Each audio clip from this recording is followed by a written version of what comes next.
Hello and welcome back to Beasts and Beyond. I'm your host, Asherz. This week I am joined by one part of the Infinite Rabbit Hole podcast. Everybody, Jeeremy. Jeeremy, how are you? I'm good. Hey, everybody. I'm Jeeremy. Nice meeting you. Oh my gosh, I'm so excited for you to come bring your knowledge. If you guys don't listen to Infinite Rabbit Hole already, you need to. You're going to get a lot of information, a lot of solid information, and I'm super stoked to have Jeeremy here to bring a little bit of taste over onto this show. How grateful we are for that. So anyway, you guys already know the topic, so I'm not going to waste too much of your time kind of introducing it. But, I just kind of, wanted to give you a little bit of a description of kind of some of the things we're going to get into. So, phantom black dogs. This is an old legend, right? This is very old lore. Some of the earliest written encounters about this creature date back to like the 1100s, probably way earlier than that. Definitely way earlier than that as far as spoken lore goes. Jeeremy, what's your history with this topic? Well, my history is that we covered it in Infinite Rabbit Hole. That's pretty much it. I could tell you how we got there, though. So when I was kind of getting out of the military, I was debating on where I wanted to go. Found out that Wisconsin was most likely going to be the place. So, of course, I had to do an episode on the Beast of Bray Road. Sure. And I actually had reached out to Linda Godfrey. And she had messaged me and she was so nice. She was like, I'm so sorry. I'm not feeling good. I can't do an episode right now. And the sad news was that she did end up passing away. Rest her soul. She was quite the hero to me. She does some really awesome stuff. I don't know if your listeners are big book people, but if anybody out there is, I highly recommend anything from Linda Godfrey. She is amazing.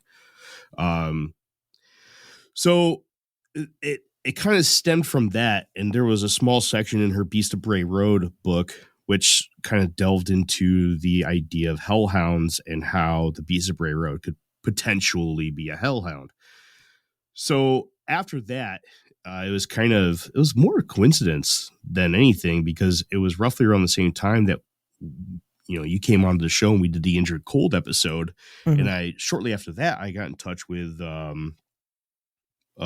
Sarah Cooper over in the Snallygaster world. Yeah. And she and I had talked about possibly doing a Snarly Yow episode, which we ended up doing. And the Snarly Yow is basically cut and dry a phantom black dog. Right. That, and there's also another canine creature in the same area called the Dwayyo, which is more of a dog man than a phantom dog. But that's kind of where the birth of this whole black dog phenomenon interest kind of stemmed from, was the early conversations of me moving to Wisconsin and the early conversations about the Snarly Owl with Sarah Cooper. And I was like, I just need to dive into this whole thing. And so I did. And I did a lot of it. Yeah, the concept of the phantom black dogs is, very much... it's very supernatural, right? And that's kind of the difference that we see here between that and the dog man. Well, sort of, I guess. Just because I'm of the camp that dog man in and of itself is not a terrestrial creature. But, it definitely has its features.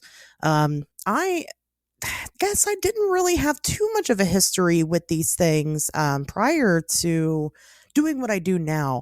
I feel like I've always heard tales of, mysterious, misty black dogs on all fours with red glowing eyes. I don't think that is unusual. I think that's actually pretty common as far as anomalous phenomena goes. I feel like it's just such a thing, And, but I couldn't really pinpoint. I couldn't tell you any early stories that I knew of or anything in particular. But I did have, one of my first reports that I ever took in was a girl who claims that she has a hellhound that follows her, not in a nefarious way. She referred to it as a hellhound, which is why I'll refer to it that way. No, to my knowledge, hellhounds are hellish, right? They're malicious, they're bad.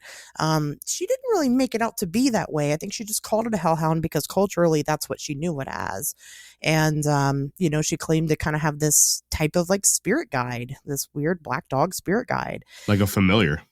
Like a familiar, yes. And then I didn't really get much into the topic until actually we did the On Wednesdays We Talk Weird episode, me and Pato, the first one we ever did about Dogman. And, at that time, Dogman's always been a weird one for me. And everybody that listens to the show normally, they know that. I got one foot in the door and one foot out. I'm skeptical. I have a lot of feelings about it, but there are witnesses, there are instances, Linda Godfrey being one of them. She was a skeptical turned believer, where I'm like, well, there's got to be something to this, right? It's a fucking tale as old as time. We've always had weird supernatural happenings with dogs.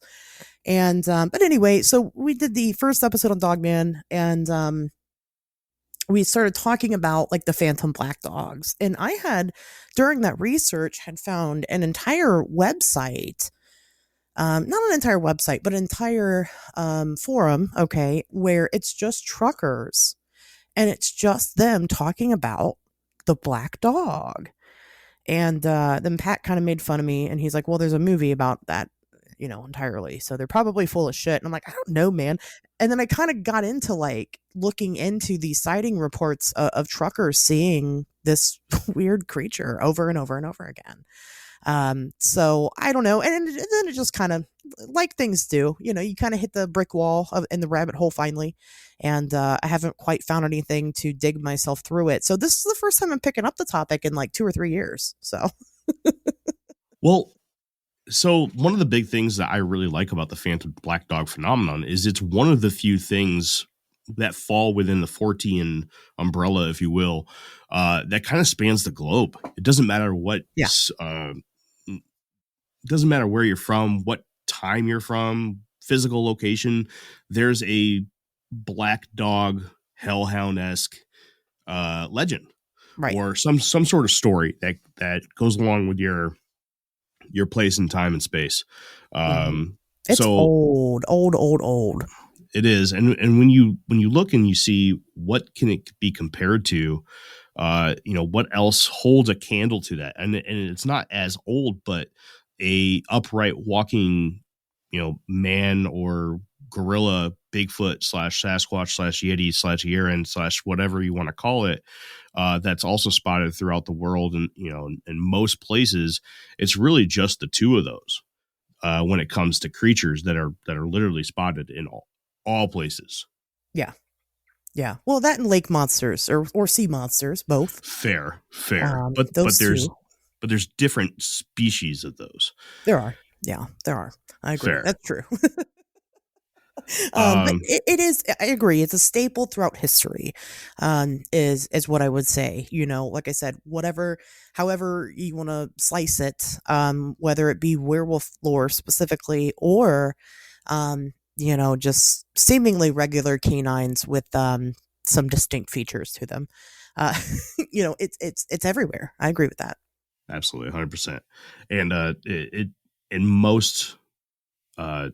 most cultures, you can see that there's a blurry line between whether or not the dog sits on 4 or on 2 legs. And then, here in the Western world, we like to draw a nice thick line between a dog man and a phantom black dog. But in most cultures, that line isn't there. Yeah. And one is one, one's the other. So that's something that, we'll dive into that later on. Today, we're just going to be introduced to the topic of the black dog. Absolutely. Well, whenever you're ready, let's go ahead and get into it. All right, everybody. I hope you enjoy it. Ready? I'm ready. I'm so ready. Right. So what are these black dogs? Most popular in the folklore and mythology of the mid-1900s England, black dogs, also known as phantom dogs or phantom black dogs, devil dogs, and in recent times, hellhounds, are ghostly canine apparitions that appear as signs and are deciphered as having many different meanings throughout the world. The term black dog is a blanket name, that covers many, and I mean many, different local lores, mythologies, cryptids, phantoms, and urban legends that revolve around a specter that appears in the shape of a ghostly black dog. The black dog lore tells mostly of a benevolent canine spirit that guards or is tied to a specific physical location and is most commonly found at pathways of different kinds, such as roads or trails. Black dogs are a very excuse me, black dogs are a very uncharacteristic mystery as it does not easily fall into any category such as being a cryptid or a ghost. The dogs have the characteristics of a physical being, such as rustling leaves, moving dirt with every step that they take, and shaking bushes that they walk through. But then they also have ghostly characteristics like disappearing at will, being only observable by a specific person or people in a party, or appearing as if they are materializing into existence as they form their bodies in front of our eyes out of nothing. An author by the name of Theo Brown wrote an 18-page segment for a journal simply titled Folklore from 1958, in which she categorized 3 different types of black dogs found throughout certain districts in England. These types she simply categorized as A, B, and C. The type A black dog, or the Burgwest type, is a monstrous kind of creature, and it wants you to know that. This malevolent mutt can appear in many forms according to Miss Brown, but commonly chooses the black canine form. The second type, or B type, black dog only comes in black dog form and is considered much larger than the average dog. The type is also known to be secluded to a particular plot of earth and doesn't wander outside of its territory. Some examples of territories it may haunt are a house, church, or other buildings, a street, bridge, crossroads, cemetery, or even a patch in the woods. On occasion, this version of the black dog can be seen with a ghostly person as well, but more commonly than not, it is seen alone. The last version of the black dog, known as the C type according to Brown, is the rarest and hardest to investigate and study. Although this type shares common ground with the type B when it comes to looks and size, it is not necessarily only tied to a specific area, but is tied to a specific time of year instead. A fairly common description that is told by witnesses of these black dogs is that they seem to grow or shrink in size at random throughout the encounter. Very rarely has a phantom black dog been described as anything smaller than a mastiff, but they are said to slowly grow to the size of a minivan and shrink back to its original size completely randomly. The eye color is most commonly described as self-illuminating red, but has also been reported as yellow and white on occasion. One of the most bizarre and common descriptions of this ghostly Fido is that it seems to be able to interact with the environment around it. But to those that have physical contact, it is easily understood that the dog is clearly not a physical being. Attempts by many trying to pet it, hit it with an umbrella, or shoot it have been for naught, as the creature seems to be able to control when and by what it allows itself to make contact with. These black dogs have even been seen traveling through solid walls and ground. The speed of these apparitions are incredible, as there has never been a story where the witness has outpaced a black dog, no matter if they were running or driving some sort of vehicle. The phantoms seem to also like water, as many of the places that are haunted by the B-class black dogs are also homes to bodies of water, such as lakes, ponds, rivers, creeks, and even pools. The last strange thing that many have described is the ability of the creature to just simply disappear right before their eyes, oftentimes reappearing a great distance away, almost simultaneously. So that's the introduction I had. That's pretty good. See, you guys, this is why Jeeremy is better than I am, because he actually like scripts his stuff, and I don't. I love it. I didn't know that there were canonically 3 different types of black dogs. Yeah, that was so I looked high and low for Brown's booklet or her segment in this folklore publication. And I can't find it. I mean, usually eBay will have something for you, but it's something I gotta revisit, sometime soon to see if I can pick it up. Sure. Why, why not? It's very interesting. Do you know when that was published? 1958. 1950. So still pretty, actually pretty recent considering It, the timeline of Black Dog. exactly, exactly. It's well within the eBay's grasp Sure. for sure. Absolutely. Absolutely. Wow. Very, very neat.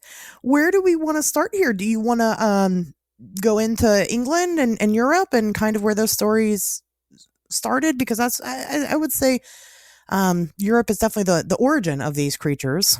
Oh, absolutely. I mean, when you look at the history of the Phantom Black Dog slash Hellhound, the majority of it is in England or Yeah. the Isle, right?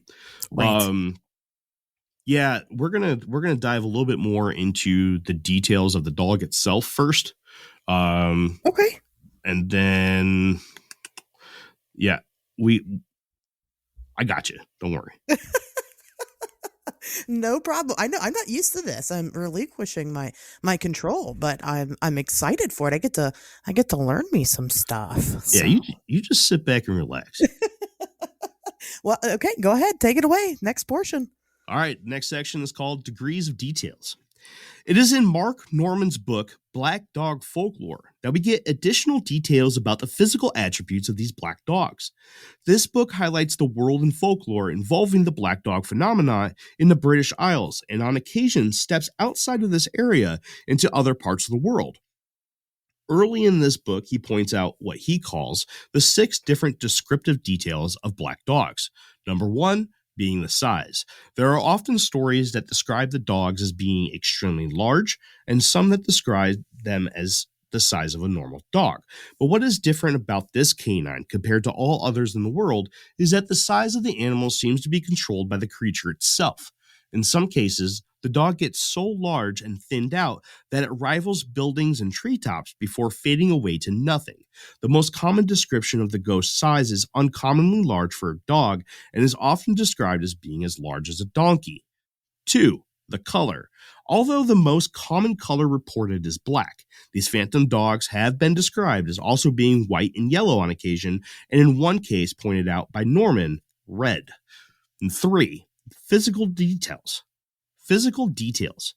The fur of these creatures come in both smooth and shaggy looking textures, and in the few reports where someone was able to touch one, they almost always report the fur as feeling more coarse, like that of a pig rather than a dog.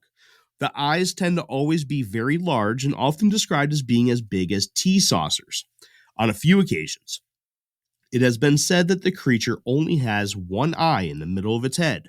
No matter how many eyes it may have, the eyes are normally always described as shining or glowing, with the most common color being red and the next being yellow. 4. The head. The heads of the creatures are mostly described as those of a dog's, with it commonly resembling that of a greyhound's. On occasion, the creatures are said to not have a head, and on other occasions, they have been reported as having multiple heads. There are also reports of dogs having a human's face, which seems to be a regional thing in certain parts of the world, and some variations have even been seen with horns. 5. The oddities. There are other outlying cases where the dogs are seen walking bipedally on their hind legs, and reports have also been filed in places around the world detailing these dogs as having chains that they drag from their necks. Some stories even exist of the creatures speaking. And finally, 6. The function. Many reports from around the world differ in what the dog is described as doing during the encounter. It has been seen simply crossing the road, walking behind someone, running at the witness, barking, growling, and standing completely still. With such a wide range of posture descriptions, it is difficult to say what their real motives might be. Wow. Speaking to people. Yeah, that's a weird one. Do you have any immediate examples of that? Not in this presentation. I Gotcha. don't. I mean, Okay. I can read through the other 6 presentations, but And see if there's anything. That's very interesting. I guess I could, I mean, it's not unusual to have stories of things speaking to people depending on what I mean. Bigfoot talks to people sometimes. They say, Oh yeah, both uh, physically and in their minds. right. So that's not terribly strange, I guess. But I don't. That always gets. I like that. I don't know. I like those stories. It's good stuff. It's good Those are stuff. my No, favorites. we definitely will eventually get in some really weird ones. There's a couple that I'm not going to dive into it, but there's a couple that I know that the listeners are really going to like later on down the road. Very exciting. I'm stoked about this. I'm super excited. All right, well let's actually dive into some lore in the underworld. Please, yeah, absolutely. All right. There is a wolf like monster that is described by author and investigator Linda Godfrey as a creature that sometimes shows up throughout the southeastern portion of the state of Wisconsin, mainly around the area of Elkhorn, where it has earned the moniker the Beast of Bray Road. This particular beast has been described as bipedal and quadrupedal in different encounters, so it is not completely known as to whether or not it qualifies as one of the black dogs we will be discussing, but in one particular case, she describes that the creature was seen digging into a burial mound 2 nights in a row by a security guard. She also describes the fact that there are many parks and preserves dedicated to the rich history of the Native Americans in this particular area, and the state in general houses an incredible amount of mysterious Native American burial mounds. This trend is common with other canine creatures of many areas of the world. No matter if it walks on 2 legs or 4, and it leaves the question, is there a tie between canine creatures and death? In Greek mythology, the underworld of Hades is guarded by Cerberus, a multi-headed dog that is often depicted as pure black on ancient Greek vases and was said to have up to 50 different heads at any given time, although most commonly described as only having 3. Cerberus's job was to stand guard to the underworld, but not to stop someone from entering, but rather from anyone leaving. The ancient Egyptian god known as Anubis stood guard at the entrance of Duwa, the ancient Egyptian underworld, and acted as the guard for newly departed souls from Earth. Anubis was depicted as a solid black and sported a jackal's head with the body of a man. In Norse mythology, the four-eyed canine creature known as Garm is the guardian of Hel, the Norse land of the dead. Garm stands guard at the entrance of Hel, similar to Cerberus and Anubis. The pattern is clear. Mythologies point to black dogs as the guardians of their own flavor of hell, and werewolf-like creatures are often spotted in places of death and remembrance of death. Coincidence? Well, the term hellhound is a curious one for a few reasons and makes sense in a few others. The actual term is not a historical description in reference to the black dog phenomenon, but instead is a much more recent invention. But one cannot deter the fact that the name does match certain traits of this mysterious mutt. A few things are consistently reported in the experiences of many, such as the act of materializing out of the ground, bright red eyes as if they were made of fire, and the strong smell of sulfur accompanying our phantom canines. Authors W.T. Watson and Mark Norman both touch on the topic of hellhounds and how they believe that the moniker is not suitable for being tied to the black dog phenomenon. First of all, the term hellhound is one that was created and used mostly for entertainment purposes. When a book, TV show, or movie wants to catch the interest of their targets, using a dangerous and sexy title like Hellhound does the trick. Yes, the type A black dog is known as a malevolent version of the ghostly creature, but what if we are reading into it wrong? Put it this way: if you or someone you know were traveling by foot along a dark road in the middle of the night, and a large black dog were to appear in front of you, growling and are barking at you, would you be scared? I would. Shoot, I'd probably need new pants. But let's be honest.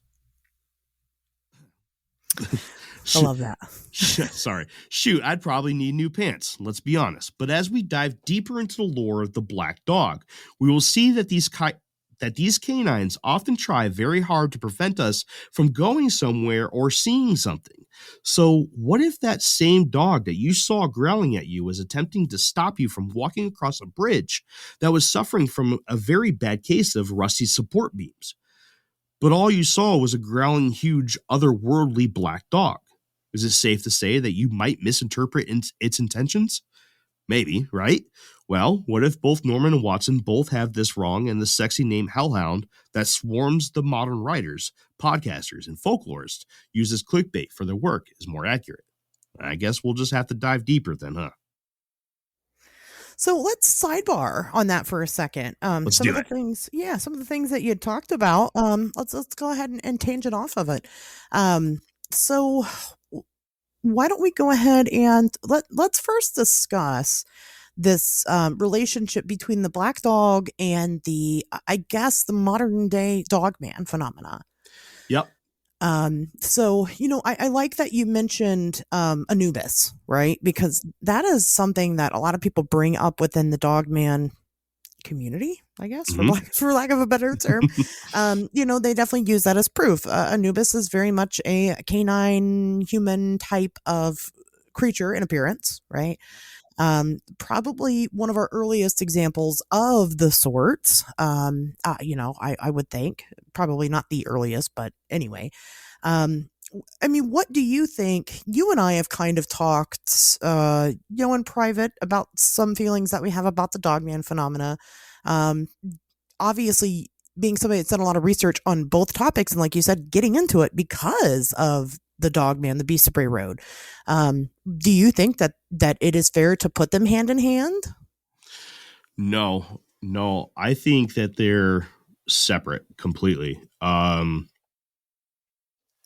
Well, I don't know. That's actually quite a mixed question there. Yeah, Tough. it's a big ask. I understand. That's tough. But Yeah, I mean, oh man, from the surface, right? And right, I'm not talking on this as a professional because I'm not. sure. Um, on the surface, it seems as if they're two separate entities. Uh, but as we'll see, and I've kind of touched on already, the line gets blurred in certain cultures.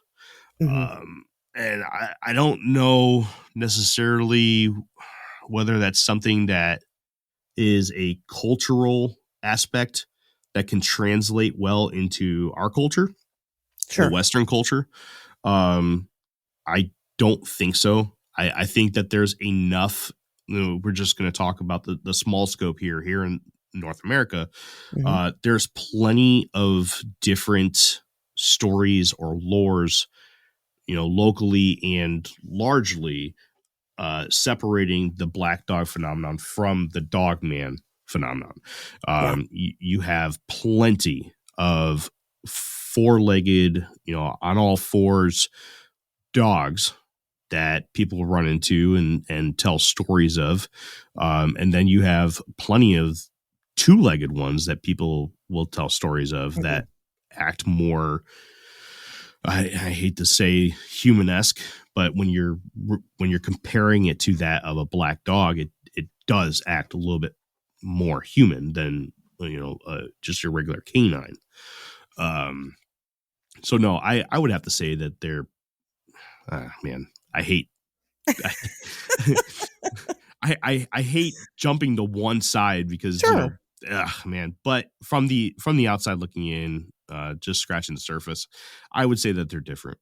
Yeah, there's no there's no right answer, I Yeah, could tell you that. If there was, everybody would be out of a job except for the person that had the right answer, right? right. So and it's completely acceptable if your opinion of it changes. I said it in the beginning of this episode, and I will probably say this, especially when it comes to this topic for the rest of my career. My opinion on these things changes a lot, especially when it comes to Dogman specifically. Are the Phantom Dogs a part of that opinion? Well, I'd agree with you, Jeeremy. I think that they're not the same thing. And, I think that they both have certain characteristics. And while they don't have exact characteristics, I do feel like they have certain things about them that make it kind of obvious where it leans to. But in the case where, like I mentioned, the girl earlier who Hmm. referred to having a hellhound that follows her around, that's what she calls it because culturally that's what she believes it is. However, it doesn't fit the moniker of a hellhound, Right. because it's not malevolent. And I think that, that is important. So yes, I think that I agree with you. I think that they're different things. So going into my next tangent here, let's talk about the fascination with these creatures. Both of them, the black dogs and Dogman, have a similar trait, which is hard to pinpoint. They seem to be fascinated with specifically death and cemeteries and places of rest. And what do you think about that? I definitely see. So this is where the line gets blurred a little bit for me, because there is such a connection to areas of death when you're Right. talking about graveyards, cemeteries, or burial mounds. You tend to have some sort of canine legend or lore that goes along with it, and it's very seldom do you have some sort of burial location that's ancient. I'm not talking something that someone was buried there for the first time 100 or even 200 Right. years ago. You have to go back in time to earn, I guess, that respect from these canines. Um, but when you do go back and you look at, like Linda Godfrey was talking about, the ancient burial mounds here in Wisconsin, Mm-hmm. a lot of them, not just the Beast of Bray Road and in the Elkhorn area, but a lot of them have a phantom black dog phenomenon. I live now in Menominee, Wisconsin, and there is a park just down the road. Actually, there's 3 parks just down the road with ancient Native American burial mounds, and one, the Devil's Punch Bowl, has its Mm-hmm. own phantom black dog legend. And I actually just found this out just a little while ago because I was down in the local Chippewa Valley museum here in Menominee as well. And the lady who was working the front desk, I talked to her because they actually had a Bigfoot shirt sitting out there, and I was like, I have to know what is this all about. And she goes, "Oh, there's some spooky stuff around here." And I was like, "Oh yeah, what?" And she said right there in the park that the museum is on, there are burial mounds up against the water of Lake Menominee, and there is also a phantom black dog that is supposedly there. Mm-hmm. So I've got my hands full in this area of going to look, and like what you've said before, when it comes to flaps, the places that get um, the most attention are the places that have somebody to report it to. Right. Um, and although Linda Godfrey, she's covered the entire state of Wisconsin and Right. outside of the state, uh, it seems that there were plenty of people coming from one specific location there in Bray Road, where she was able to focus into that area and she Mm-hmm. became that person. But you know, don't don't let that fool you. They're everywhere here in Wisconsin. If there's a burial mound, it seems that there's a dog to go with it. Yeah, it's a huge undertaking to be a solo investigator and just trying to cover. I mean, I can't cover all of Ohio myself. That's why I need Right. a community. I Yeah. can't do it on my own. And then you have the perspective as well is very important in this kind of thing, right? So you need more than one investigator. But yeah, you're right. I mean, just like people assume Point Pleasant. Oh, it's weird. Not really, actually. Just look at all of that area, the entirety of the Ohio River and what it covers. Yeah. A It's lot all of fucking weird weird. stuff. A lot of weird stuff. Yeah, the I really kind of got into the black dog and the dogman phenomena as centered around graves. Whenever I saw that video, have you seen that video of that thing digging up in the cemetery? Is that the Latin American one? I don't think so. I think it was in America. I should have dug up the details of this before we recorded, but that's me. I'm irresponsible and chaotic. There's always next Um, time. no, yeah, I will link it in the description. But it's there's these people sitting in a car and they're taking a video of what a lot of people say is a dog man digging at a grave. Now, It is grainy, but it's also for video, it's still pretty clear. And it's not a worker. It does look strange. Whatever it is, looks to be all black. It might have ears, right? It's a little hard to tell, and it is certainly digging at a grave. And that's what they said. It wasn't a person. And so that was kind of the first time that I really came across Oh, this is at that. daytime. In the daytime, yeah. Did you find it already? Did you look it Yeah. up? Oh yeah. Yeah, it's very popular, and it's eerie, whatever it is. It's definitely creepy. Grave robbing in general is kind of a creepy topic, right? So it's something else. But anyway, it's not like this is a one-off situation. You have dogman. I mean, that's when I kind of get into like dogman reports of people seeing these bipedal canines roaming around or even specifically digging at graves. And, I found that interesting. Especially with the way that we preserve and bury people now. Initially I have to look at it from a practical scientific perspective because that's my job, right? So when I think of a creature digging up a grave where there is obviously a person, I think, well, maybe their diet, maybe they're scavengers, right? And that's easy pickings, right? We just fucking put people in holes, you know, and it's a meal. However, when we bury people, they're typically embalmed. Okay, they're filled with all these fluids, with all these preservatives, and kind of ruined. And then the caskets are sealed. So I guess I don't imagine that they, unless they had some type of intelligence, and a hankering for embalming fluid, would purposely dig up a grave for food. So that's interesting. But then when you get into the other side of it, the black dog phenomenon itself, you have these things showing up at people's funerals. And that is something that has been going on since like the 1600s. People seeing these things when they're burying their loved ones. And these are just like, not particularly malevolent, not particularly vicious, but maybe you have a family who is burying their uncle and there happens to be a stray black dog in the cemetery, Mm-hmm. or maybe there's a pack of them, which is a lot weirder. But they do seem to have that kind of tie into the cemeteries. What do you think about that video now that you've watched it? I have to do some more Sure. research. I mean, it's a clip, and Yeah. it's definitely start and stop at specific moments, and I'm always weary of that. It's interesting. Now I've heard people say that it's just a worker, that's what they have. But the people recording it were pretty adamant that it was not just a worker. I mean, they were recording it because it was weird, Right. and that kind of makes sense. Sometimes you'll have these videos that are clearly, you have to look at like what happened immediately before and what happened after. Why are you recording? Well, Exactly. they were recording because they were sitting there, and as they're sitting there, this fucking thing comes up and starts trying to dig up a grave. That's why they recorded it. And then they left. Interesting video, but yeah, I think that that tie is kind of undeniable between the two.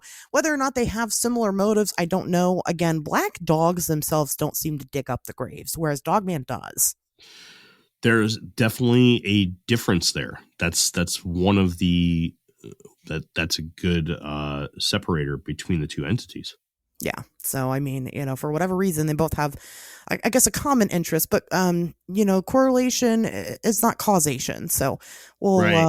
we'll continue to see these reports, I guess, and see what they are. Another thing I wanted to tangent about, is the inclusion of fire with these creatures, with the black dog specifically. That tends to be one of their signatures. Dogman doesn't typically come, wielding fire. Yeah. When we get into the very next part, it's not going to be today. Part 2, we dive into England and the Isle. There's a couple of different ones, specifically with churches setting fire. Right. Yeah. I mean, then we get into the Black Shuck, the Bergwest, Right. even I think it's actually the Bungay Black Dog is the one that has to deal with the church fire. Mhm. There's quite a bit, and fire tends to be a common topic or a common phenomenon along this phenomenon. Right, surrounding I mean, whether it has the ability to, cause fires, and if it does, it seems to be, uh, telepathically, I guess. I you know Well, what I mean? there's definitely stories out there that would make it seem like they do, and that's another thing too. You know, you asked the question of whether there's a difference between a dog man and a black dog. If I had to really say, I would say that there's multiple different kinds of black dogs, and I Mhm. think that we just lump them together underneath the umbrella term black dog or hellhound. Sure. And I mean, even past the ABC classification that Brown had, I think it goes way past that, because there are definitely you could draw a diagram and put topics in each one of them, and you can go story by story and get clear separations of what their intents and what the Right. outcomes of the story is, and then you clearly have about 4 or 5 different uh descriptions, and I'd be curious to do that one day. Probably will, knowing myself, uh and see if there's any hard differences between, Yeah. and not just in what they're doing, but maybe even in their physical descriptions. Right, like, what is completely canon and what is strange to the phenomena. I think I think you should. I think that's a great idea.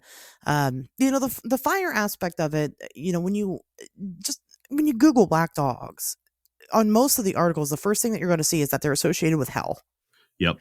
And what else is associated with hell? Fire, right? It burns. And then, as you said, we'll kind of deep dive into some of the more specific accounts of w- in what capacity and what that looks like. And like I was saying, it's not like they come in wielding torches. It's not like they're carrying a matchbox with them.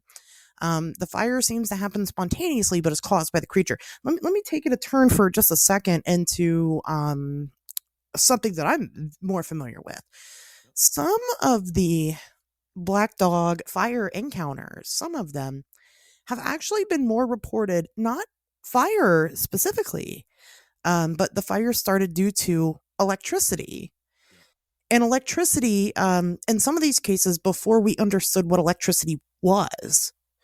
And what do we see in a lot of Fortean phenomena is some type of special wielding of electricity. This isn't unusual when it comes to this stuff, and it's not unusual when you're talking about just kind of bridge the gap between a spiritual belief and maybe something a little more scientific, in any type of interdimensional creature phenomena. Yep. They seem to have this strange power over our electricity and can kind of manipulate it in a way that benefits them. And for whatever reason, these black dogs think it benefits them to harm people sometimes with it. You Well, know, the Bungay black dog, the church fire was caused by a thunderstorm. So that plays right into it. right. And so maybe it's not necessarily that this thing is wielding fire, but it's wielding electricity. And it's just that, again, before we knew what electricity was, that's how we referred to it as. Fire, electricity can certainly cause fire. That's not unusual. So Yeah, it's like a little Pokemon, like a little black it dog electric. is. It would be an electric fire type. Yeah, there you go. I love that. Yeah. Um, there You is know, a if they come there's a out with a Pokemon.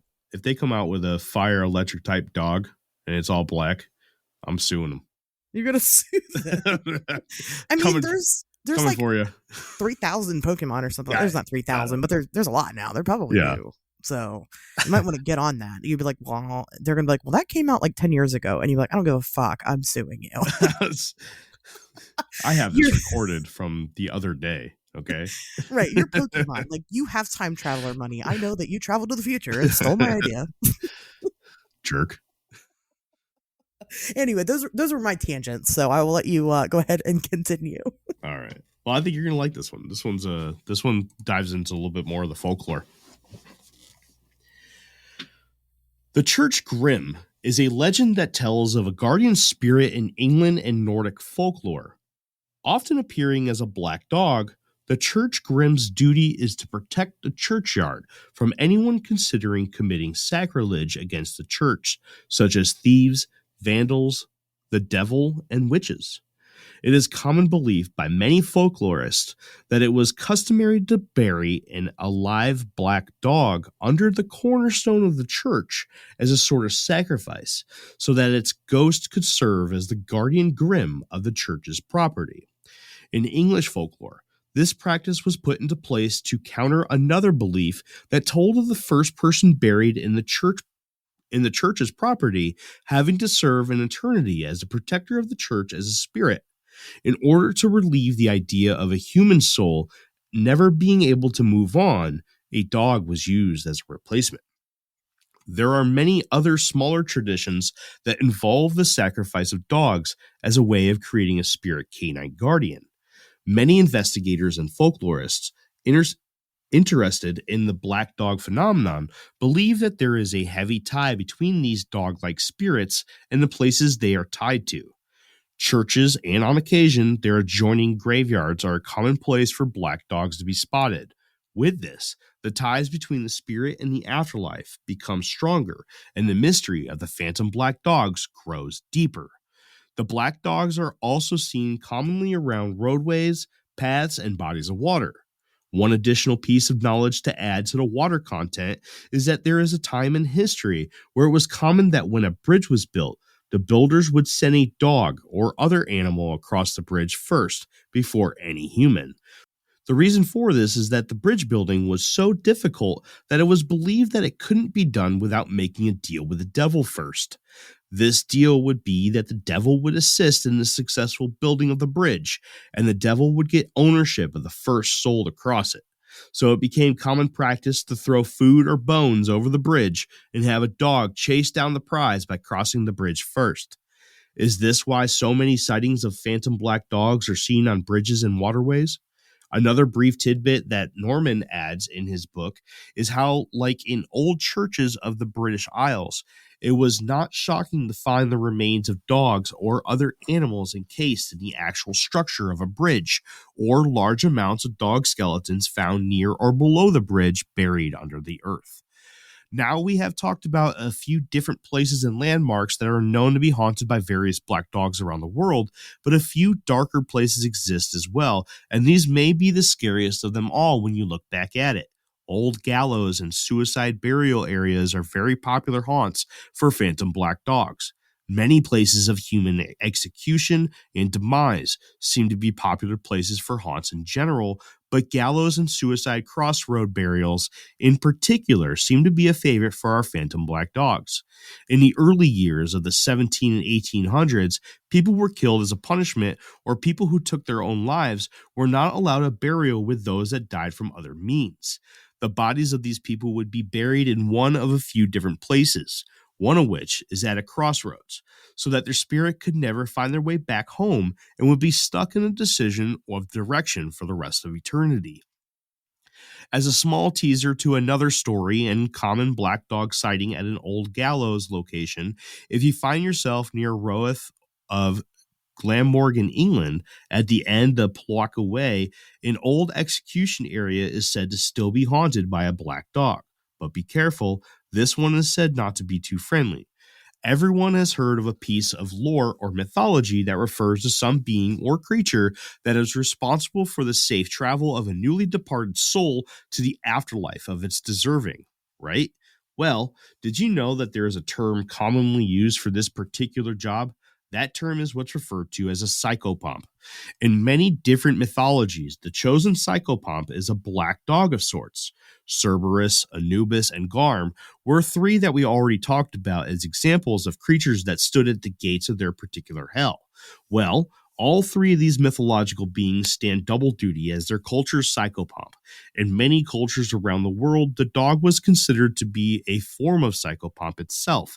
And in some of those cultures, it was normal for a person's dog to be cremated with their body so that the dog may act as their personal psychopomp to ensure that their souls safely made it to their decided destination. Could the beliefs of this could the beliefs of the past be what propels the lore of today when it comes to protection and guidance that we see in many black dog encounters? Sorry, my mute button was not working for a second. Anyway, hi, hello, I'm back. Um, so let's now tangent on to I want to talk about how these things are seen. Well, first of all, it makes me very sad that people were burying dogs alive and thinking that Yeah, was a good thing. That sucks. At least we're doing better now, right? We don't really do that now, so it's good. that we know of. That Yeah. we know of. I don't, so I can sleep at night. But let's kind of talk about the fact that some of these places are, places that are going to be notoriously and textbook haunted, right? Yep. And when you look at textbook hauntings, a common core belief that people tend to have with them is that hauntings happen in places with a lot of human emotion attached to them. So how does that correlate to the fact that throughout history, dogs in general have been, well, guess what? What are they? They're man's best friend, Yep. right? So do you think that maybe there's any correlation between these, spectral dog figures and them having some type of loyalty to their owners? Oh yeah. Oh yeah. And I believe we get into that a little bit more later on past the psychopomp section.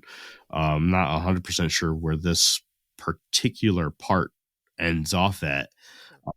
But we definitely do touch on this. I know that the when we get into the Latin America section, Mm-hmm. there is a very, very strong connection between a person and their canine, and their own personal canines that they have that they've parented throughout their lives, all come together at the end of their lives and help them into the afterlife. Um, so yeah, definitely, man. There's a lot to answer with that question because there's even one here in America, and I wish I could bring it up right now. I wish I could just right off the top of my head know exactly which section this is going to be in. Um, but I want to say, geez, is it the Black Dog at Hanging Hill? No, that's the one in Connecticut. That's not it. There's one where a uh man, I can't think of it, but there is one where a phantom black dog uh was specifically trying to get people to follow it, and nobody would for the longest time, but apparently when they finally followed it, it brought them to uh the owner's spot of death, and they were able to find bones, and it was a mystery. Obviously they knew he had probably passed away at some point, Mm-hmm. but that dog also passed away around the area, and it was a phantom black dog that was trying to get its owner's body discovered. Very neat. Yeah, and that's here in America. Mm-hmm. um Forgive me, I can't think of which one it is off the top of my head, but we will cover that when we get to the North American section. Yeah, I have a lot to speak on with the North American section. And I'm a fan. I'm a big fan of the feel good stories. So I have some to share as well. But yeah, I mean, I don't think that it's any surprise for us to see these things in places in a positive light where humans dwell specifically, which, obviously, I think that whether that be in an extreme grief or trauma, or whether that be in happiness and wellness, or like I said, in the feel good setting, Yeah. I can't say I'm surprised by that in the slightest. So That's what I had to say about that. Okay. You ready to move on? I'm ready. All right. All right. Let's get into a specter like no other. Okay. There is one thing about the phantom black dogs that seem to be vastly different from other types of ghost or spirit encounters. In a typical haunting or ghost experience, the specter is completely unaware of the person's presence, and in most cases, it will do an act of sorts that feels like the spirit is in a pattern, as if it were stuck on repeat or trapped in its own personal Groundhog Day. Now, there are outliers like poltergeists and a few others that will act directly towards or to the witness, but for the most part, it seems that those that are trapped in the in-between of life and death are doomed to repeat a specific experience forever. The black dog phenomenon, however, seems to move completely independently as if it were a flesh and blood creature. On many, and I mean many occasions, the ghostly canines will follow a person with their eyes and move their heads to face the person directly. They even go as far as to snarl, or bark directly at the person witnessing the animal. This points to a more intelligent and independent nature for these creatures than that of a typical ghost. Author W.T. Watson goes on to even name this behavior the black dog stare. As we dive deeper into the lore and stories surrounding the black dogs, you will notice that most of the time the dogs act as if they are a guardian for those that witness them or an omen of death to come. When you look at the connection that is made on a more personal level between the witness and the dog by way of the animal's attitude and actions, you begin to wonder if the dog themselves are specific to the person in places of danger or before loss of life. And maybe the spirit is not necessarily tied to a particular place, but to the observer instead, as a type of familiar that only shows when it is needed. Could there be an even deeper connection between canines and humans? A connection that we can never imagine, maybe one that surpasses the physical realm. On the other hand, there are a few cases where the black dog's malevolence is taken to a whole another level. In Watson's book, Phantom Black Dogs, he summarizes a story from August of 1577 in which one of the ghostly fighters killed two men in the middle of prayer by racing through them and snapping their necks backwards before leaving another man horribly mangled but alive. The beast grabbed hold of the man with unseen power and squeezed him so hard that he bent over in pain. This church in Bungay of Suffolk, England, still bears marks on its walls and doors from an unknown source that left what looks like burned claw marks. This infamous evidence of an attack from an unknown force became known as the Devil's Fingerprints. It's easy to see that the legend of the Bungay Black Dog is one that took malevolence to a whole other level. But what is also very strange about this is that 13 miles away in another church in Blythburgh on the same day, two other men and a boy were killed by another black dog in an incident that left another man with a badly burned hand. So what do you think? Are legendary stories such as these enough evidence to determine that the black dogs can be so malicious that they would directly kill a child, four adults, and leave two others badly injured? Or are stories from 1577 just too old to hold any weight? In another lesser known case involving what seems to have been a sinister acting black dog, W.T. Watson mentions a story told by Enid Porter about a time when a small blind boy was complaining to his older sister about a dog that was trying to push him while the siblings were on Thetford Bridge. The sister attempted to assure her brother that there was no dog there and that nothing was pushing on him. But the young boy continued to cry for help from his sister. Then, as she reached for her brother to get control of him, she felt him being pulled away by an unseen force. The sister then began to drag her brother off of the bridge, and the two ran home to escape the invisible dog that the little boy was so adamant that he was being attacked by. Very neat. So that is the story. The Bungay creature is the one that I am most familiar with. I think that a lot of people are probably most familiar with. If I'm not mistaken, that church is still up, right? You can Oh, still yeah. go see the scorch marks. Absolutely. You can Google that right now. You can Google that shit, and You'll find it. Yeah, that is definitely, I mean, that is probably the most associated with this creature. And I don't know, what do you think about that one? Uh, I'm gonna be honest with you. The malevolent black dog is very rare.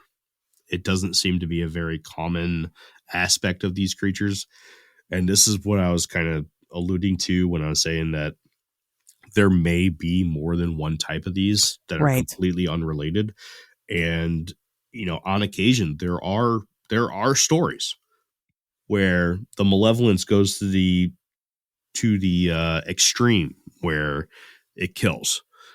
This is, like you said, by far the most famous episode of a black dog killing somebody, or honestly, one of the most popular black dog stories in all time. Um, so I don't know.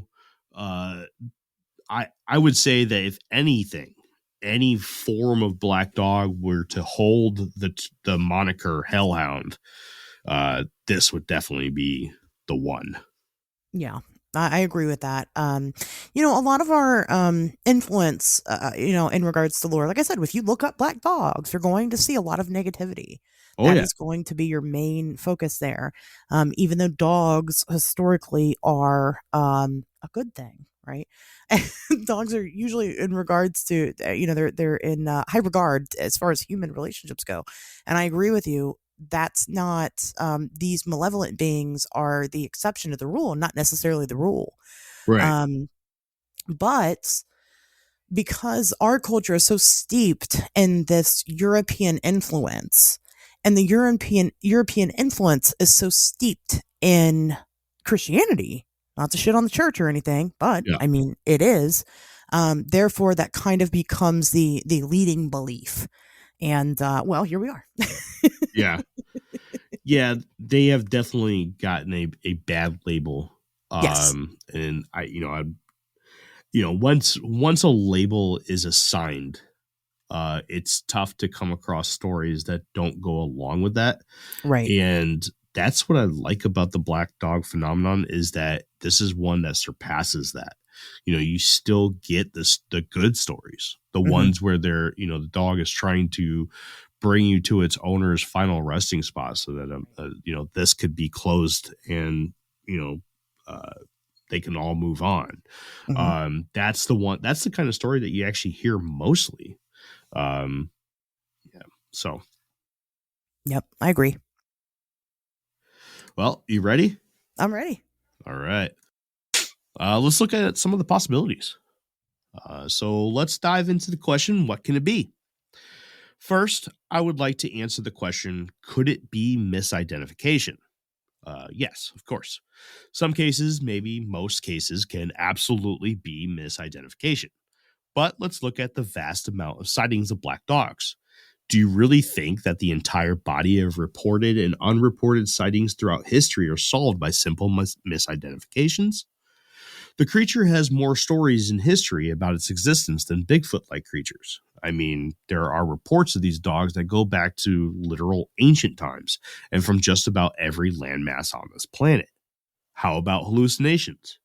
Yep, I can see this being a thing too. But yet again, not for all of them.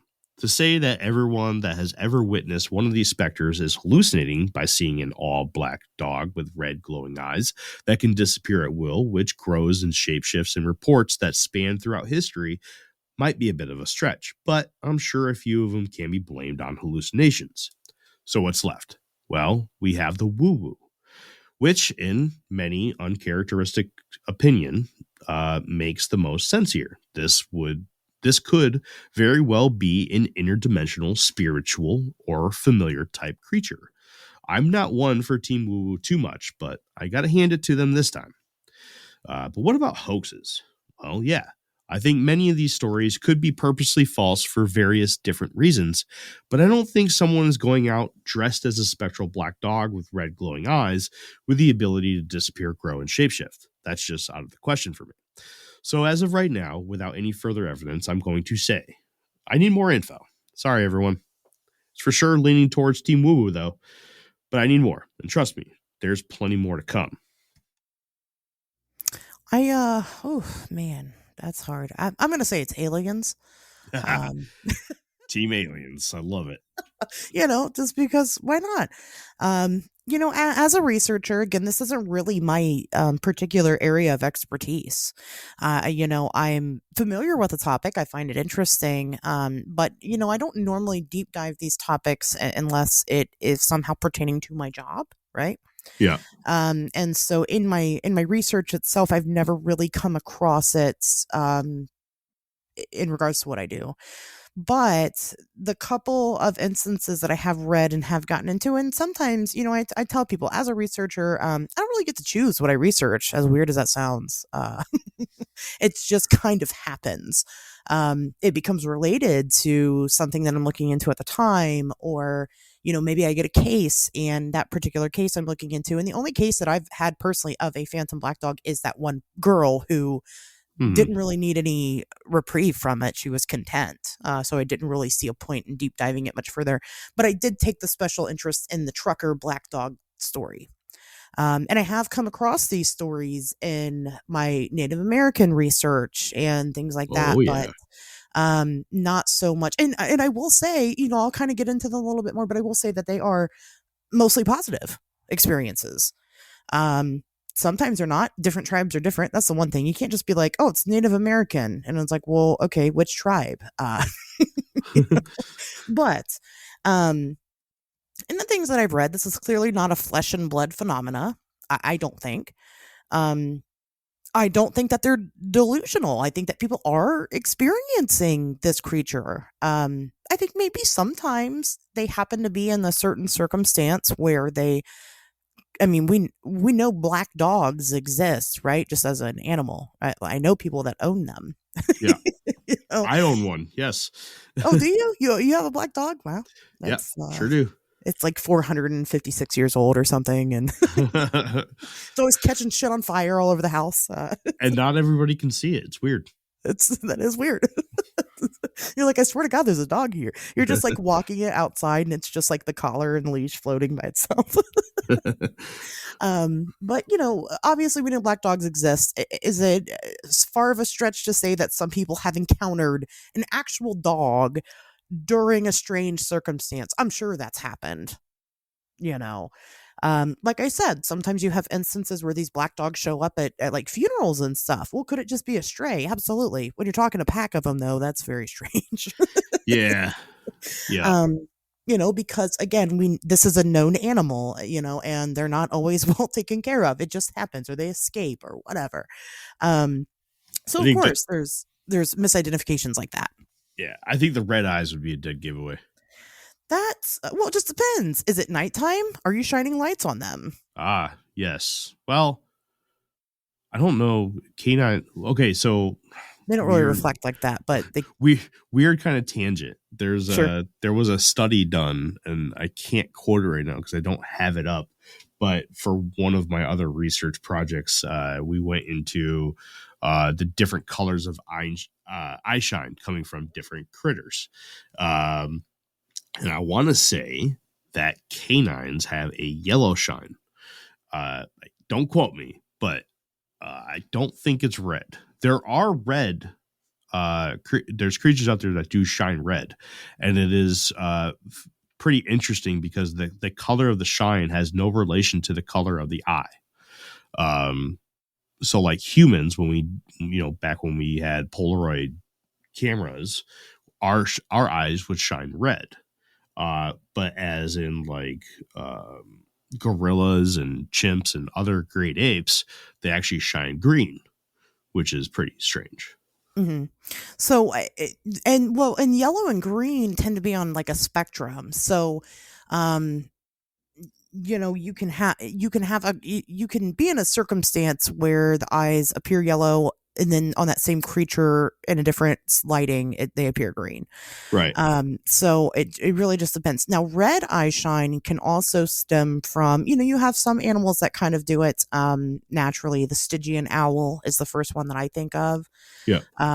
because it looks great. And I think I've talked about them very recently in the recording, but look up Stygian owl babies. They look like little chicken nuggets. I swear to God, they're so cute. We talked Anyway, about this last time.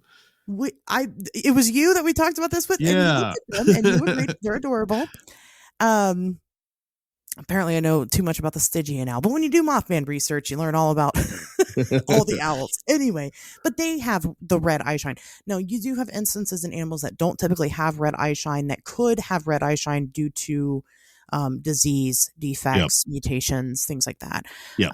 So, I mean, it just depends on the circumstances. Now, but these eye shine instances that happen also, there's debate about whether or not it is from an outside influence like a light source or if this is something internal that seems to happen, which is a weird phenomena. And it's like, you Jim- can't really say. Somebody, encountering a very large black dog, they're not really too busy thinking about, am I shining a flashlight on this thing? They're busy thinking about getting the fuck away from the circumstances. Whether the dog is being violent or not doesn't really matter. It's a random stray dog that you're encountering. So most of the time, of course, if they say that, these things have some type of glowing eye to them, they're not really a good indicator about what that means, because they are remembering from fear. And that's my point. So it's hard to tell if that is accurate. It's hard to tell where that source comes from. And it's hard to tell where and why I started this tangent to begin with. I don't remember. Um, uh, I've got a bit of a sidestep take here too. sure. When I was doing research for our Ozark Howler episode, I kind of went on to a side research project of whether or not a mammal can create its own light, like a Oh, bioluminescence. yeah. And it turns out that in Australia they do. But it's infrared light, and it's not just the mammals, but the marsupials will as well. This is something people, you can Google this. I want to say it was in 2006 ish time frame where the original study was done, but it was found that most of the non-water based animals uh, all shine or have a natural infrared glow to them when put under certain recording pieces, certain pieces of recording equipment.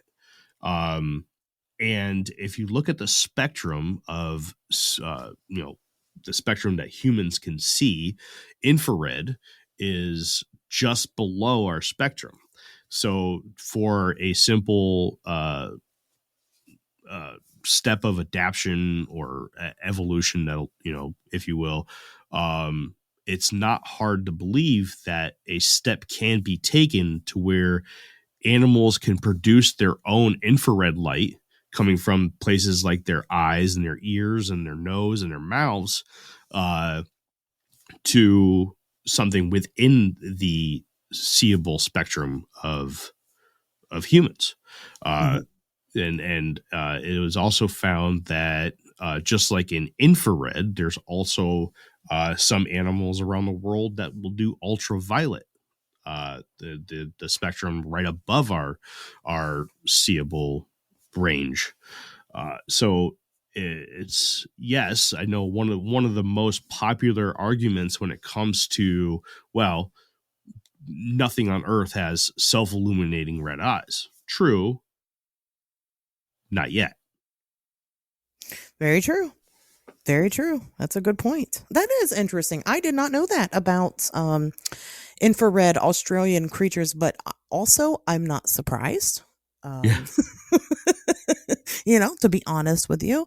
yeah. So is this just, and I guess maybe you're probably speaking from memory when I ask you questions about it, but is this like a new discovery or is this maybe a new evolution? Do we know? Because it's kind of a new science to us in general. I don't know. Like, right. Like, I have they want to always had say this? it was, well, I think it was discovered sometime in the early 2000s. Uh, while you were talking there, I just kind of tried to bring it up. It looks like first woman to take a chief scientist role. One. Okay, so Lynn Beasley won a an award in Western Australia in 2006 for this finding. Interesting. Interesting. I know that a lot of the North American talk that we do in debates in cryptozoology is about whether or not these creatures can manipulate or utilize infrared in certain. That's why you can't get a clear image of Bigfoot on a trail cam, because they know. Um, bears know. Bears are aware. Like, obviously, bears don't know what trail cameras are, but they also kind of know what trail cameras are. And they've been known to rip them off of trees or play with them or whatever. They take some type of special interest. Certain, I think, chimpanzees also were a part of a study where they were very specifically avoiding trail cams. They Yep. knew, and they would rip them down.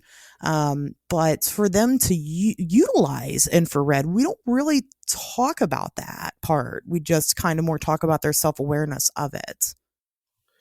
Yeah, I'm actually sending you a few pictures here. Sure. From the study. Whenever you take a look at them, I sent it to your Facebook. Some very interesting stuff. Yeah, very neat. I'm definitely going to look into that because that is interesting. We're so dumb. How did we become the dominant species? We're not even good at infrared. Right? How stupid.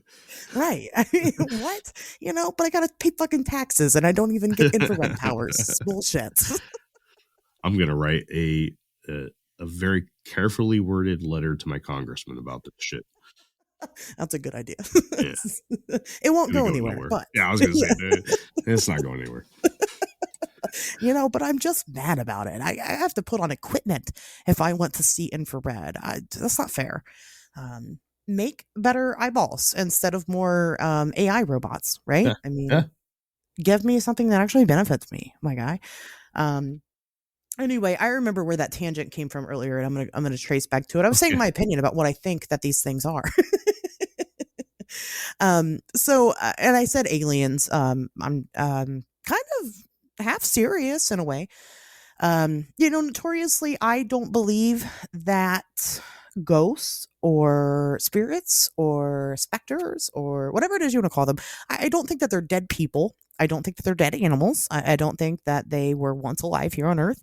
I think that they are part of a greater phenomena, and that phenomena, I believe, is just some type of um, living being. Whether or not it's sentient, I think depends on the creature itself.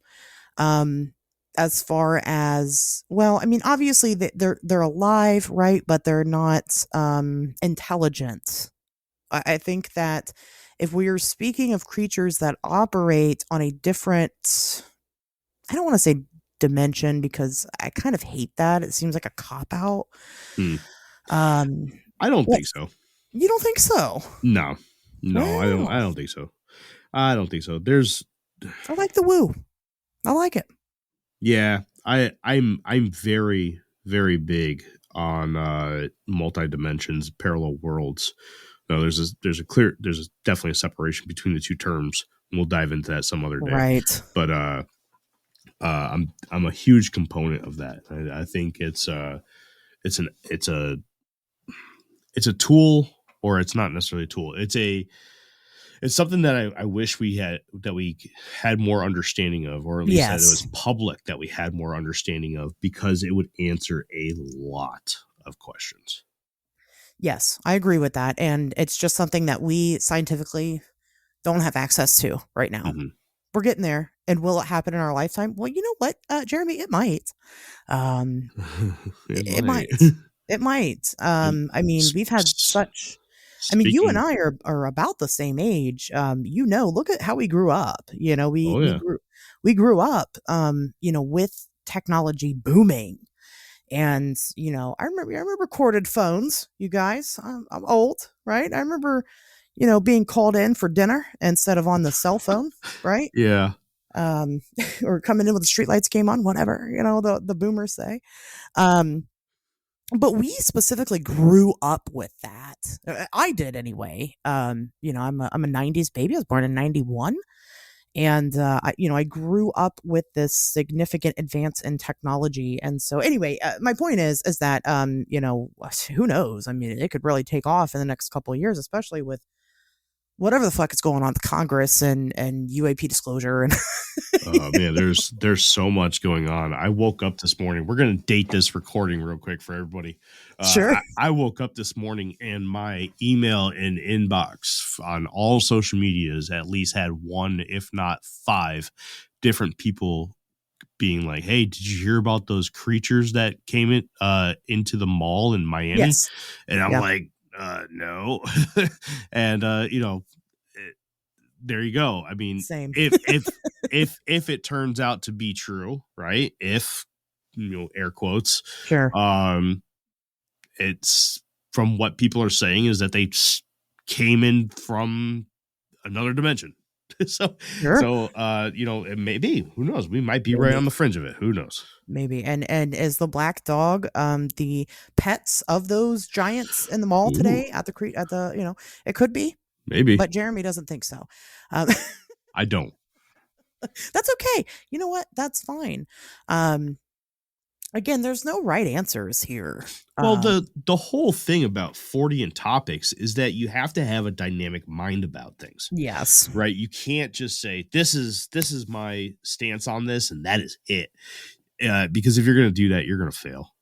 Absolutely. You Yeah, have to be welcoming to new information, new inputs, and being able to adjust your point of view hmm uh, accordingly to the new evidence that's presented. Well, and I always encourage people go back and listen to my opinions about Dogman, about Phantom Black Dogs, about any type of canine type creature. It has changed so much, and I flip flop. I'll be the first one to tell you I flip flop on it all the time. Well, that's like I've gotten a couple I mean we podcasters we've gotten hate mail, and it's like, well, you're Oh yeah. very inconsistent because in this episode 3, 14 seconds after the second commercial break, you said this, but then in episode 432 and minute marker 16 you said something completely different. And I was like, well, man, you're Probably, talking yeah. about years differences, man. Right. Yeah, I'm sure of it. Even in the next from week to week, it can change. It just depends. It just depends on the information that you're given. And when I talked about, I mentioned, Linda Godfrey doing the research in the area. You just can't know it all. You can't. Right. You can't. There's so much, and when we're talking about history too, when we did the Tobias Whalen, we'll talk about it a lot on the Wednesday show. He talked about it a lot on the holiday episode we did, and some of this ancient study, it changes depending on the source that you're getting it from too. So we can't even really rely on really old reports. I mean, I wasn't there, Right. Right. Oh, Well, history is written by the victor. So if someone goes there and they say, hey, this is what I saw, and that is the history that you learn, you may be getting something completely false. yeah. And that's why my opinion today, as of this episode, is going to be that black dogs are aliens, because why not? It's just as good as demons. It's just as good as ghosts. It's just as good as anything else, because until we actually catch one and speak to it and study it and whatever, we don't know. I'm going to stick with their Pokemon. I like that. I like that. I would like to live in a world of Pokemon. Yes. How fun would that be? That Just take a nerd step here for a second. Man, I would love that. that would be fantastic. That's every 90s kid's dream right there. I do something a lot. I'll admit it on air. I'll tell you guys an embarrassing story. It's not embarrassing. It's really cool because I'm a cool person. I will often sit with my daughter and other people too when I'm really drunk, and talk about, like, what if animals, right? Animals that we have now, what if they made noises like Pokemon? So, like, they said their name. Dog. Yeah. Dog, cat. And then, like, the whales are like, wheel.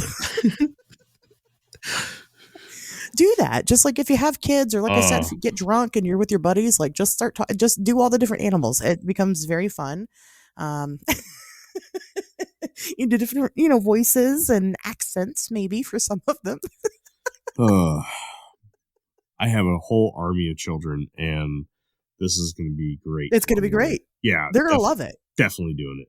It's Definitely fucking doing it. it's fucking hilarious. I'm I'm just going saying to it.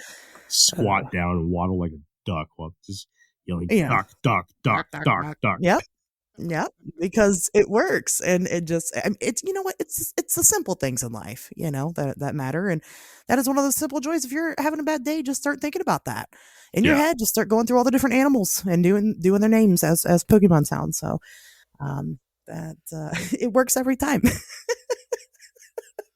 Anyway, now that we've gotten to goofy status now on the episode, did we want to close this out as part one? Or do Yeah. you have a better closer? I mean, every presentation I have a closing statement. It's not anything. I mean, there's a couple sections that I had to skip over just for time's sake. Um, one in particular that I think would be very interesting for people to look into is the connection between sleep paralysis and a lot of black dog sightings. Oh, Very, okay. very interesting there. Because a lot of black dog sightings, or these phantom black dogs, are either by themselves during these sleep paralysis episodes, or with a shadow being. Then there's a lot of different. Uh, there's lore from all across the world of different. They call it something different. Like I know in many portions of the world, the lore is the old hag, how she'll Right. sit on your chest. Well, there's other parts of the world where that's a black dog and not an old lady. Hmm. So that's a very interesting aspect to this whole thing. The old hag, the succubus, the incubus, some very, very interesting stuff there. But yeah, other than that, I mean, I think we did a good job at capping this off. I was going to say that I find it interesting that I made the connection with, maybe these are pets of some sort, or even worker bees for other entities. I find it interesting that in the some sightings, they are accompanied by a human type figure. Oh yeah. That's very, very neat to me, and I like that. I'm just saying, look, you guys, for real. Let me level with you for a minute. I don't care if it's a phantom black dog or a dog man or whatever it is. I will pet that dog. That is my stance. I am willing to be the bait for these dog creatures, and I will pet them. That's Well, it's either going to rip my hand off or it's not going to rip my hand off. or it's not, right? And if it does, then like that's pretty cool, right? If I ever end up with like a missing body part and I'm dead, it was probably from me trying to pet something that you shouldn't try to pet. And if you guys want to spread the rumor online that it was a phantom black dog, that's fine, right? I'm cool with that. Asherz lost her hand to a phantom black dog. Yeah, that was. It took a phantom dump somewhere, so you got to find her hand, everybody. I mean, it could have just been a bear or a cougar or a coyote, but if you guys want to run with it and say whatever you want, when I die, please make up all the rumors about my death. that's my I got hope. you. I'll take care of that. So yeah, that's my stance on it. With that being said, we will go ahead and we'll cap it right here. We'll bring Jeeremy back for a part 2, and we will get into more history. I'm excited. Can't wait to get into North American lore. Like I said, it's my strong suit. And then, of course, modern day. I know that's what you guys are hankering for. You want to hear about if this is still happening. Well, spoiler alert, it is. And we'll talk about it more on the next episode. Jeeremy, Absolutely. where can people find you? Infinite Rabbit Hole. That's pretty much all you really need to know. InfiniteRabbitHole.com, Infinite Rabbit Hole on Facebook, Infinite Rabbit Hole on X, on Instagram. Infinite Rabbit Hole. Not Infinite Rabbit Hole. No S at the end. That's a completely different thing. Oh, I know what I'm doing tonight. It's not that exciting. Uh, I'll figure it out. Anyway, link is in the description, of course, as always. And we'll see you guys back here next time.